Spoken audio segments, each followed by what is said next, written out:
Night of the forgotten class. The lights in Brookwood High flickered, casting long, eerie shadows across the empty hallways.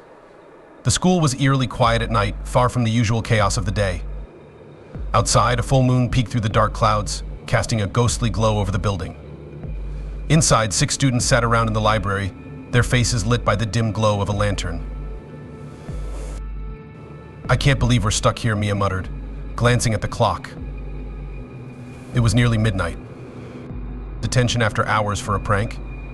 "This is insane," Liam added, pacing nervously. They weren't alone. 4 others, Jake, Emily, Chloe, and Noah, were also serving detention. The school was supposedly closed, but something felt off. The air was thick with tension, and the walls seemed to whisper as the night crept on. "Doesn't this place feel different at night?" Chloe said, her voice shaky. "Like haunted." Liam snorted. "Haunted? Please, ghosts aren't real." But deep down, everyone felt it. The stories of the haunted classroom, the ghost teacher, and the students who never made it home were part of the school's dark history. No one took the stories seriously until tonight. Suddenly, the lights cut out, plunging the library into complete darkness. "What the hell?" Jake's voice echoed through the room, panic rising in his tone. The lantern flickered, casting ominous shadows across the walls. Then, the sound came, a slow, rhythmic tap. Tap. Tap like heels clicking against the tiled floor, growing louder and closer. "Is someone there?" Emily whispered, her voice trembling. Out of the darkness, a figure appeared at the door of the library. A woman dressed in an old-fashioned black dress, her face pale, eyes hollow. She stood motionless, watching them. The ghostly figure sent a chill through the room, her presence suffocating. "Mrs. Blackwell," Chloe whispered, recognizing the figure from the school's old yearbooks. The teacher who disappeared 50 years ago. The woman took a step forward, her eyes locking onto the students. Her voice was a haunting echo as she spoke. "You've been very bad. Very bad students." Suddenly, the doors slammed shut, trapping them inside. "Run," Mia screamed. They bolted for the back exit, but the room seemed to stretch, the walls shifting and warping as if the school itself was alive. Panic gripped them as Mrs. Blackwell floated closer, her ghostly form moving unnaturally fast, her eyes gleaming with malice. "What does she want?" Liam shouted, his voice shaky. "She's looking for her class," Noah said, breathless as they skidded into the hallway. "The legend says her last class never left the school. They all disappeared. She's been searching for them ever since." But the worst was yet to come.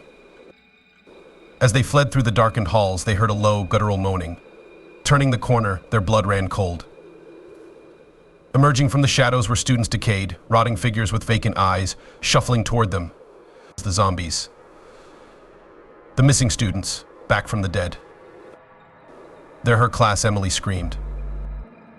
The students tried to run, but the hallways twisted and turned like a nightmare, the exits disappearing, the walls closing in. Everywhere they turned, more zombies appeared, their decaying hands reaching out, their moans growing louder, filling the air with dread. "They're everywhere," Jake shouted, his voice cracking with fear. "Keep moving," Mia urged, pulling Emily along. The ghostly teacher's voice echoed through the halls. "Class is in session. Attendance is mandatory, forever." Panic surged through the group as they dodged the zombies, their footsteps echoing through the winding halls. The school itself seemed to conspire against them, blocking their escape routes, locking doors, trapping them in a maze of terror.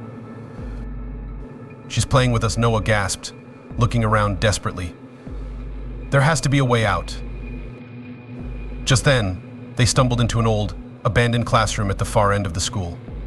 Dust covered the desks, and the chalkboard had words scribbled in faded white chalk: "Class never ends." Mia's heart raced. This is where it happened, where they all vanished. "Maybe this is how we stop it," Emily said, scanning the room for anything that could help. There has to be something, some clue. As they frantically searched the room, the moans of the undead grew louder, the zombie students closing in.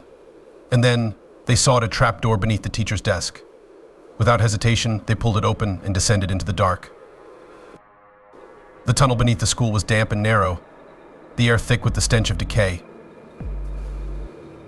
As they crawled through the passage, the sounds of the ghost teacher and her undead students echoed behind them. "They're still coming," Chloe said, her voice filled with panic. Finally, they emerged into an old, forgotten chamber beneath the school. In the center of the room was a large, ancient bell covered in dust and cobwebs. "This is it," Noah said, realization dawning on him. "The legend says the only way to break the curse is to ring the school bell. 13 times. "Are you sure?" Mia asked, her voice shaking. "We have no choice," Jake said, looking at the tunnel entrance where the moans grew louder. Together they ran to the bell, struggling to lift the heavy rope attached to it. The first ring echoed through the school, loud and thunderous. The walls trembled, and the ghostly voice of Mrs. Blackwell screamed in fury. "Keep ringing it," Mia shouted. The bell rang again, and again. Each toll seemed to shake the very foundation of the school. The zombies hesitated, their movements slowing. Mrs. Blackwell's form flickered, her face twisted in rage as she tried to reach them, but the power of the bell held her back. On the 13th ring, the air exploded with a deafening silence. The walls shuddered, and a blinding white light enveloped the school. The ghostly figure of Mrs. Blackwell let out one final, piercing scream before vanishing, along with her undead students. When the light faded, the school was still. Quiet. The students found themselves back in the library, the clock on the wall ticking toward midnight. But this time it was over. The curse was broken. Breathing heavily, they looked at each other, relief flooding their faces. Is it really over?" Emily asked, her voice barely above a whisper. "I think so," Mia said, looking around. "We did it."